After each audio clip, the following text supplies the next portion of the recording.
Hi everybody, Captain Al speaking with your bonus video for February. And today we'll be discussing electrical non-normals. We're going to cover generator failure, IDG disconnect, integrated drive generator disconnect, AC bus failure, and what it looks like when you have multiple failures. When you have a generator failure, you're going to get the ICAS message and the master caution. And of course you want to identify the situation, the ICAS message, and then cancel the master caution. And then that will lead us to going to the QRH for the electrical generator off number 3 procedure. When you go to the QRH, again, we could look up the ICAS message in the ICAS message index list, and we'd find electrical generator off in alphabetical order.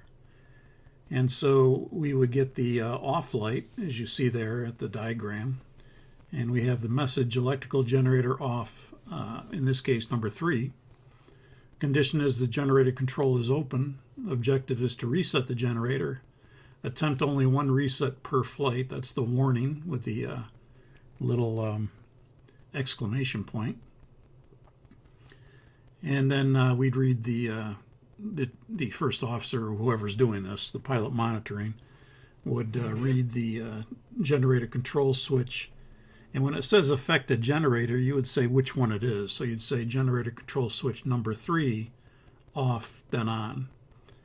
And we'd read it completely, and then we go do it. In this case, it doesn't require any confirmation, although the other pilot, the pilot flying, is probably following what you're doing, but this is not an item that requires confirmation. So we are going to find the off light.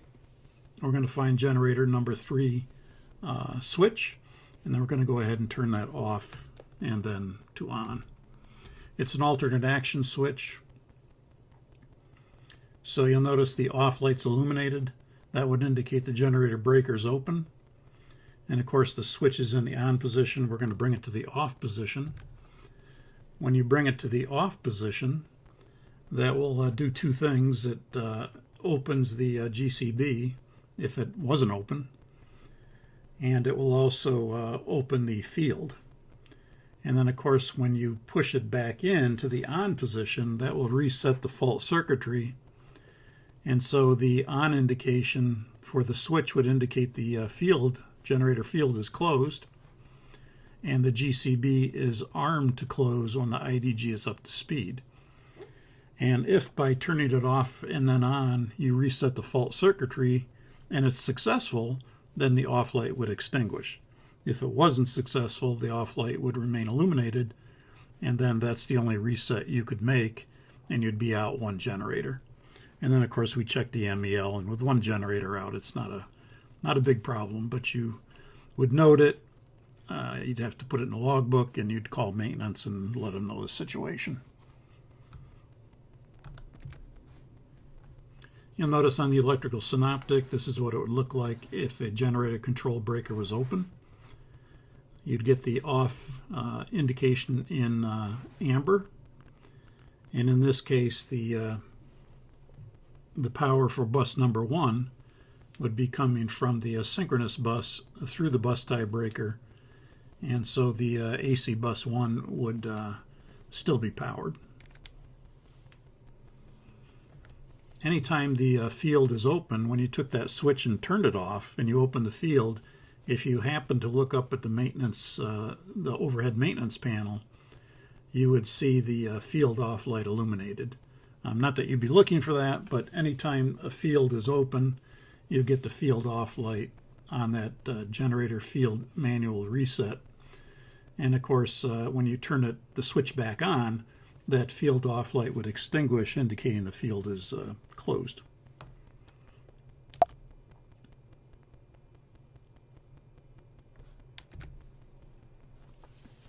This is a diagram of the integrated drive generator. Anytime we have a drive problem, we'll get a drive light in the IDG switch, once you lift the guard and push the generator drive switch, that's a momentary action switch, it will allow that solenoid to retract, and that will allow the little threaded pawl there to move in, and it would engage in the gears, and the gears then would pull the away from the connection to the generator, and so the engine would no longer be connected to the generator. And once that happens, the only way it can be reset is on the ground. And once the airplane's on the ground, they'd be able to pull that reset handle, and that would bring that threaded pawl, that little indent into the solenoid, and then it would click into place, and it wouldn't be infringing on the input shaft. So not that you need to know all this as far as the maintenance diagram goes, but just shows how it works and how it disconnects from the engine. The main point is you cannot reconnect it in the air. You'd have to wait till you're on the ground, and then when you are on the ground, maintenance could reset it with that reset handle. Anytime we have a problem with the drive, we're going to get an ICAS message. In this case, it would say electric drive 1. And so we would identify the problem when we see it, and then we would go to the electric drive 1 checklist. Now, in this case, this would be an advisory message. So there'd be no oral associated with it. It would just appear. And that brings up a point with advisory messages. We have to scan the alert screen on primary ICAS in order to see alert messages that are advisory. If we get a caution or a warning, we're going to get an oral associated with those. We could get a siren, we could get the beeper. But in the case of an alert message that is an advisory message, you get nothing. It just comes up. So you have to kind of train your eyes to, some people catch the alert messages when they're advisory better than others. Some people it's a real effort to kind of look, because they may be distracted, looking at other things, focused on other things, and they aren't really focused on, if an alert message comes up. And so sometimes in the simulator, you can put one of these up there and nobody will see it for like 10, 15 minutes. Then they finally notice it. So this is part of what you do have to scan. You have to kind of get into the habit of looking towards that primary ICAS to make sure it's still blank and there's nothing up there. So in this case, we'd go to the electrical drive 1 checklist. And again, we'd look it up in the ICAS message list in alphabetical order. We'd have a drive light. It'd be electric drive 1. And then for the freighter, which would be 570, and we'll assume it's a freighter, this would be the procedure. And you can see it's got a little bolt in there for 109 and 406, but that wouldn't apply to us because we're a freighter. So condition, one of these occurs, IDG oil pressure low, IDG oil temperature high, where the generator control is open due to an uncorrectable generator frequency fault. And the objective is to prevent damage to the IDG. And so you'll notice there is a warning there again with a little exclamation point that you want to take note of. And it says action is irreversible, meaning, if you do it, you're not going to get it back or be able to restore it in the air. It'd have to be restored on the ground. So again, we'd read, or the pilot monitoring would read generator drive disconnect switch, and we'd say which one it is. Number 1, confirm, push and hold for 1 second. Now in this case, this requires a confirmation from the pilot flying. So we'd read the whole thing first. We'd say generator drive disconnect switch, number 1, confirm, push and hold for 1 second. And then I, as the pilot monitoring, would go up to the generator drive disconnect switch. I'd lift the guard, break the wire, and then I'd say generator drive disconnect switch number 1, confirm. And then the pilot flying would look at it and say confirm. And then I would say push and hold for 1 second, and then I'd do it. I'd push it and hold it for 1 second, and then release the switch. It's a momentary action switch, so it would come back out. And then it says do not accomplish the following checklist: drive disconnect, electrical generator off, and that completes the procedure for electrical drive 1 checklist complete.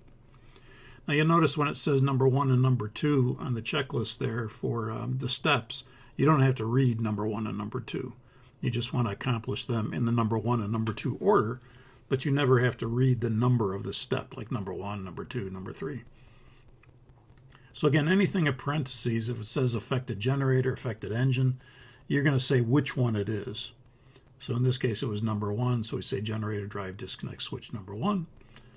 Confirm, push and hold for 1 second, and then I'd go do it, but I'd say it again, generator drive disconnect switch number 1, confirm, and then he's going to look at it, confirm it, and he'll say confirm, and then I'll go ahead and push it and hold, and I'll say push and hold for 1 second, and then I'll do it. That's the way that's run. Again, it is a momentary action switch, so you're going to lift the guard. The guard is wired closed. It'll take a little bit of force to cut the wire, but it doesn't take too much force. And normally they're wired closed because we want to make sure they haven't been tampered with. And the only way we would ever use them is if we got this kind of ICAS message. So we'd lift the guard. This is what it would look like in the electrical synoptic. Once you do lift the guard and push the switch, it's going to look like this. It would actually look like that. That's how it would look with both the off light appearing and the drive temperature pressure light. That would indicate the drive's been disconnected. Those two would come on at the same time. I couldn't make them come on at the same time, so I just had the situation where the generator was off. But you would get both of those at the same time when you push the drive disconnect switch momentarily for 1 second. And again, that disconnects the drive, the IDG, from the engine. The AC bus 1 is still powered through the synchronous bus, through the bus tie breaker. When we have an AC bus failure, that's going to be more of a caution message. So you are going to get a alert message for that, which will consist of the beeper, 1 second on and 10 seconds off. And then again, the first thing we're going to do is identify the problem. And then after we've identified the problem, we can call it out loud. And then we would go ahead and cancel the master caution so it doesn't keep beeping at us over and over again. So here's what it would look like.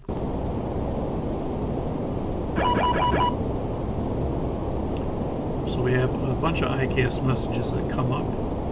We have auto throttle disconnect, but the main one there is the electrical AC bus 1 message. We'll go ahead and cancel the master caution. And then we know the auto throttle has been disconnected because we can see the PFD.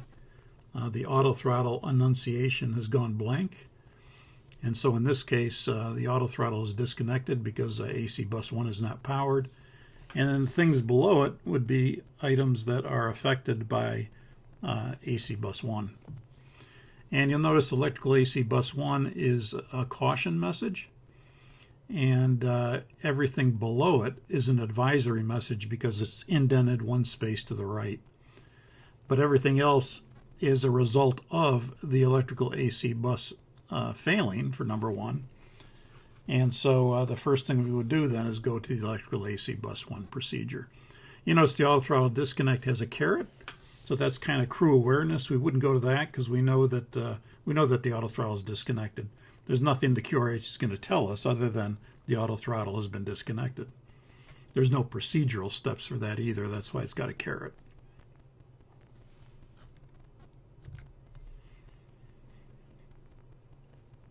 This is what it would look like on the synoptic. We have a normal synoptic display. And then this is what it would look like when the AC bus 1 fails. So in this case, you'll notice the off light is illuminated for the generator control switch, meaning the GCB is open. And also the bus tie breaker has isolated that AC bus from the synchronous bus. And so that AC bus 1 is now isolated from everything. For whatever reason, fault or whatever, and it is now unpowered. You notice the utility and galley bus, if this is a passenger airplane, are also unpowered in this case.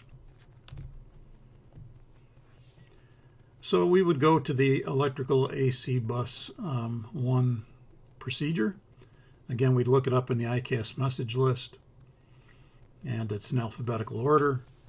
We'd go to the overhead panel, and we'd see an isolation light. And in the freighter, we would see, again, 570, the off light illuminated as well. And the condition is the AC bus is not powered. So the objective is to reset the generator and then the bus tie. Also to reset the EECs if the bus is required. And if it needs it. It doesn't say that, but if it needs it. So you notice it says attempt only one reset per flight, and that's a warning with a little exclamation point. So we have to certainly note that we can only try it one time. And then it says generator control switch number 1 off and then on. So just like we had a generator failure, we would try to reset the fault circuitry by doing that. And maybe we get the generator, maybe we get the AC bus back, maybe we don't. So in this case, we'll do that off and then on. And again, there's no time requirement. Just bring the switch fully off, maybe wait a half a second, and then push the switch on. It says choose one, electrical AC bus message stays shown, or electrical AC bus message blanks. So it's giving you a choice here. This is kind of a decision tree. Anytime you see the little diamond, it would indicate that is it this condition or is it this condition?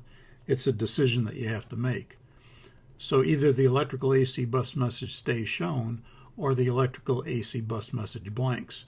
In this case, we're going to say that it stays shown. So it says do not attempt to close the bus tie and go to step 3. So we go to the next page of the checklist. And this is how it would look up on the overhead panel. Again, you'd have an off light illuminated indicating the GCB is open. You'd have an isolation light illuminated indicating the bus tie is isolated, that AC bus, from the synchronous bus.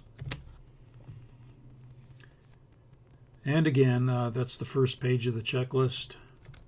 And on your ICAS, primary ICAS, you would have electrical AC bus 1. That would be the caution message, and then everything below it would be the advisory messages. And again, all those messages are advisory, so we would address those messages per the procedure. If they're not addressed, we'd have to look up all these ICAS messages if they're not addressed in the procedure. So again, here's page 1, which we've gotten to the point where we did reset try to reset the generator by turning it off and on. The AC bus message stayed shown. So then we go to step 3. Step 3 says choose one. Now you've got 3 decisions to make. If electrical AC bus 2 message stays shown, electrical AC bus 3 message stays shown, or elect AC bus 1 or 4 message stays shown. Okay, in our case it would be electrical AC bus 1 message stays shown. So we go to step 4 and choose one. Again, you have 2 decisions to make here. Electrical AC bus 1 message is shown, or electrical AC bus 4 message is shown. Well, it's electrical AC bus 1 message is shown. So it says avoid icing conditions. Flight and icing conditions may result in unreliable captains and standby flight instrument indications. And then go to step 5. Note inoperative system items below. And we go to the next page. And it says note inoperative items. Both pitot probe heaters on one side of the airplane are inoperative. Avoid icing conditions. The auto throttle is inoperative. Use manual thrust. LNAV and VNAV are inoperative, so use heading select or heading hold. And flight level change, VS or altitude hold is necessary. So we probably use heading select. We'd probably go into heading select if there was an amber line through LNAV. And we would probably either go to altitude hold, or it would default to altitude hold. Or if we're in the climb, we could go to flight level change if VNAV speed had a line through it, an amber line through it on the PFD. So we'd take control of our roll mode, take control of our pitch mode, And we do that before we even got to this checklist. So if we see amber lines on the PFD through LNAV, we go to heading select, make sure our heading bug's in front of us before we do that, so the airplane doesn't start to turn. And then we would, if we had an amber line through our pitch mode, we could go to flight level change. Or if we're level at an altitude, it would probably default to alt. It would come out of, it may come out of VNAV completely and just go to altitude hold. And if it didn't, we could, if it had a amber line drawn through it, we could always push altitude hold if we needed to. But it usually defaults and just goes right to alt. Reference N1 is an operative, so use manual throttle. That would be for the freighter. And do not accomplish the following checklist. Heat, pitot-static captain, FO, heat, pitot-static, left, right, aux. So it does address some of those messages, not that you don't necessarily have to accomplish them, because they're part of the AC bus 1 problem. I'd still look through them again, verify we know what they are. If we need to look up something, we could, if we need that information, and then we cancel the ICAS message, get rid of it. And then that would be the end of the AC bus 1 off procedure. And then below the boxes for procedure complete, we'd have a temp bus tie reset and EEC reset if needed. And the only way we'd go to this is if we go back a couple pages, and you see at the bottom there it says if the electrical AC bus message blanks, then you're going to go to step 7. But in our case it didn't blank, it stayed shown. So that's why we didn't go there. And the procedure ended and we don't have to do that. But if the message did blank, we would go to step 7 and then we try to reset the bus tie switches, or the bus tie switch for number 1, off and then auto, and then do not accomplish the following checklist, electrical bus isolation. And then we choose 1 if the EEC mode message is blank, or if the EEC mode message is shown, then we could try to reset the EECs if that was the case. But in our case, the light remained illuminated. We went through the procedure. It stopped us at the end of the procedure, and none of this would have to be done, this whole section here, from a temp bus tie reset and EEC reset if needed. Again, we'd only do that if it blanked, and in our case it did not. We're going to take a look also at multiple failure non-normals, and the non-normals covered are going to be a loss of all generators and a loss of all engines. Even though this is an electrical section, and we're talking about a loss of all 4 power plants here, it does affect the electrical system. In both of these situations, the loss of all generators and the loss of all engines can look very, very similar. And so depending on where it happens and when it happens, you could be fooled into thinking a loss of all engines is really a loss of all generators, or you could be fooled into thinking a loss of all generators is really a loss of all engines. So here's the scenario. We're climbing to flight level 250. It's night. You're both tired. The captain is looking for a granola bar in his flight bag. The first officer is reaching for his water bottle, and the relief pilot is in the bunk resting. And so there's 2 scenarios here, flight scenario 1 and flight scenario 2.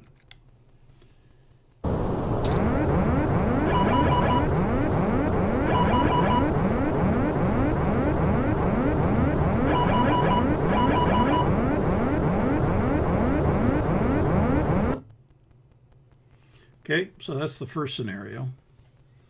And you can see we've got if it really was night, everything would kind of go dark. The flight deck floodlights would come on. And you'll notice the FO's display screens and the CDU and the lower display unit for the ICAS all go blank.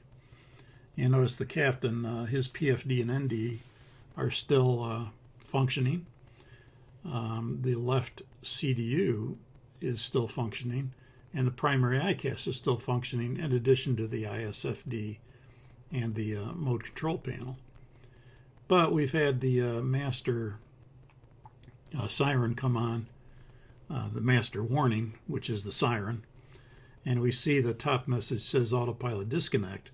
So we would right away take control of the airplane physically, pilot flying. The captain could take over at this point if the FO were flying. It'd be up to the captain whether he has the FO keep flying. In this case, he probably would not, because the flight instruments are on his side. So he would probably take control, and we'd silence the siren. And now we have to evaluate what do we have here. So here's scenario number 2. Same scenario, we're climbing to flight level 250. Again, it's night, we're tired. I'm reaching for the granola bar. FO's reaching for the water bottle.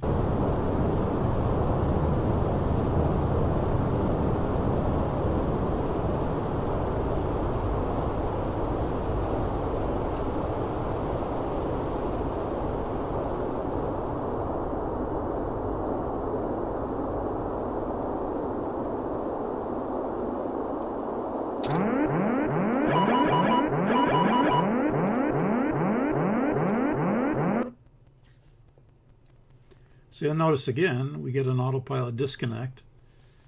The flight deck floodlights would come on. We'd be somewhat startled by this going on.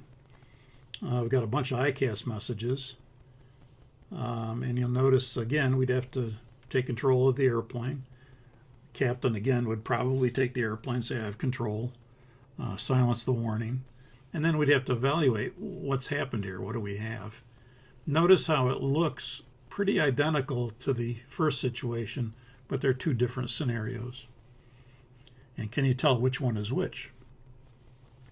I'm sure you probably can, because you can see that the thrust levers advanced on the second scenario, and you can see that the N1 was dropping and the EGT is decreasing, and that all would indicate that we may have a multiple flameout situation. In the first scenario, you'll notice that we had no power decrease.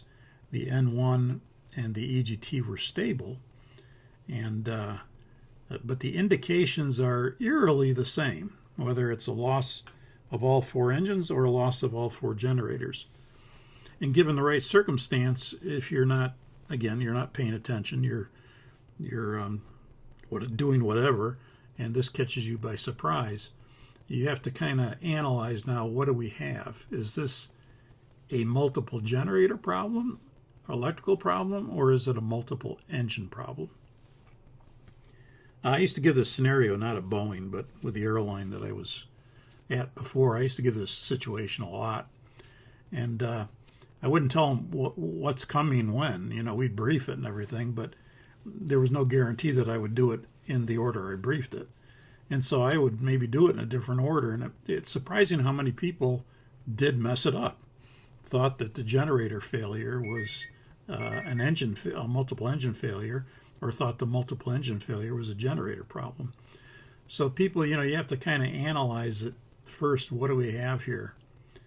And this is what would happen. The flight deck instrument lighting go dark. The flight deck floodlights come on. Flight instruments go blank on the FO side. Sirens are up. The ICAS messages populate quickly. And then you have to ask yourself, what do we have? What's going on? And the fact that the autopilot disconnected, the first thing we would do is fly the airplane. So again, captain would take control if he's not the pilot flying. He would reach down in his control column and take the autopilot disconnect, push it a couple times, and that'll silence the warning. And then we're going to have to do the analysis here. What exactly do we have? Generator problem or engine problem? And this is the way we do that. We would check the thrust lever response versus the N1 and the EGT instrument indications. And if the N1 and EGT are stable and increase with thrust lever movement, then it's an electrical problem. And we'd have the electrical AC bus 1, 2, 3, 4 messages, and we would go to the electrical AC bus 1, 2, 3, 4 checklist. But if the N1 and the EGT are decreasing with an increase in thrust lever movement, then it's not a electrical problem, even though you'll still have the electrical AC bus 1, 2, 3, 4 messages, because if all 4 engines go, all 4 AC buses are going to go as well. But the problem is that when you move the thrust levers, N1 and EGT are decreasing with an increase in thrust lever movement, and we get that seat of the pants feel that something is amiss, and you would probably get that as well. You would probably notice that the feeling is going to be completely different when you're starting to lose engines and they're spooling down. You would have sound cues and probably some visual cues, but again, doing this in the simulator, and maybe the sound cues aren't quite as good, but people could misinterpret that. So I always stress that you really have to be careful and check what you've got. Is it a loss of all generators, or is it a loss of all engines? And you have to take just 10, 20 seconds to just make sure, confirm that that's what it is. If it's a generator problem, we're going to have these 4 messages, electrical AC bus 1, 2, 3, 4, and then we would go through this procedure. And again, the condition would be the AC bus is not powered. The objective is to reset the generator and then the bus die, and also to reset the EECs if the bus is recovered. And notice it says again, attempt only 1 reset per flight, generate a control switch, 1, 2, 3, 4, number 1, 2, 3, 4, off and then on. And then I'd go up and I'd say generate control switch number 1, off, and then on. Number 2, off, on. Number 3, off, on. And number 4, off, on. And so hopefully by doing that, you'll get some generator back. And you would know it right away because things would come back to life. And then we choose one. If the electrical AC bus message stays shown, do not attempt to close the bus die breaker. If the AC bus message blanks, then we go to step 7. And then that would be, again, we'd have all these situations. If you couldn't get anything back for some reason, you'd have all these would apply. Choose one, electrical AC bus 2, electrical AC bus 3, electrical AC bus 1 or 4. But depending on what we get back, then we would go to whatever we need to do here as far as the decision tree goes. So hopefully the idea is that you would get all 4 generators back, but in case one didn't come back, then you'd have to, again, check this decision tree and follow it in order to determine what you need to do for that generator that maybe did not come back. So looking at this again, here's the scenario 1.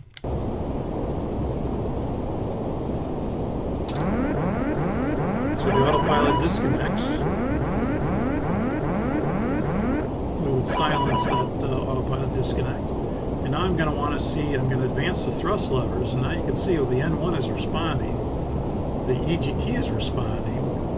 You can see as I add the power, the N1's going up, the EGT's increasing. I'm continuing to kind of milk it here just to see. Yeah, it doesn't look like it's an engine problem. It looks like it's electrical. Let's get out the electrical AC bus 1, 2, 3, 4 checklist. There's no memory items to do here. It would be going to the checklist for electrical AC bus 1, 2, 3, 4. You can see them on the bottom. Now you'll notice there's a bunch of messages on top. But again, what's causing this? Those are the cause of the electrical system being inoperative. So you can see that we have elect AC bus 1, 2, 3, 4, and that's the checklist we would go to. Now, of course, if it was an engine problem, then you would have the multiple engine flame out or stall checklist, and there we do have some memory items. So if all 4 engines had failed, then we would launch into the memory items. And that would be for the first officer, who would probably be the pilot monitoring at this point, to bring the fuel control switches for, whatever it is. If it's all 4, fuel control switches 1, 2, 3, 4, confirm, cut off, then run.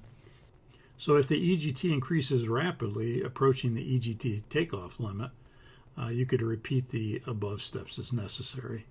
So that's the memory item. So the memory item is basically to just go to cut off and then back to run. And then if it approaches the takeoff limit, try it again. Go to cut off and then run again. And then we would go to the multiple engine flame out or stall checklist. And you'll notice here it says, do not manually abort the start if EGT turns red, EGT turns red when EGT exceeds the start limit line, the lower red line. Auto start discontinues the current start attempt before EGT reaches the multiple engine in-flight start limit, the upper red line. So we would choose one, airspeed is less than 220 knots, or it's more than 220 knots. If it's more than 220 knots, which chances are pretty good it probably would be, we go to step 5. Engines can accelerate to idle very slowly, especially at high altitudes. If N2 is steadily increasing and the EGT stays within limits, do not interrupt the start. So that's kind of important, because up high it could take like 2 minutes to get that engine to fully come back. So if it's coming back, we don't want to interrupt the start. So we kind of have to analyze the engine instruments very closely to see that when we go to cut off to run and we look, we want to make sure the N2 is increasing and the EGT is increasing, but it stays within limits, and allow it to start. And again, it could take some time for it to start, usually about 2 minutes in that range. And then choose one, auto start switches on. That would complete the checklist. If it's off, we would monitor the EGT during the start. So here's that scenario 2 again.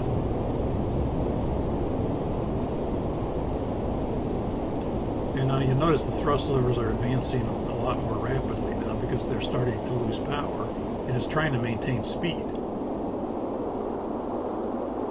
And so now the autopilot disconnects, we get all these messages, we silence it, and now I'm going to check the thrust lever against N1 and EGT increasing. You can see now I'm pushing the thrust levers all the way up, and the N1 has decreased and the EGT has decreased, and they're not responding with thrust lever movement. So now we have a multiple engine flame out. And then we go right to the memory items. So we'd call memory items multiple engine flame out or stall. And then the pilot monitoring, who would be the first officer, would carry that out. So a good indication that you might be getting the engine back, or engines back, is when you see the things come back on, like the secondary ICAS and the first officer's flight instruments and things like that. When they start to come back, you're getting something back. And again, the engine may take some time before it gets to idle thrust. We can leave the thrust levers in the position that they're in, and when the engines start,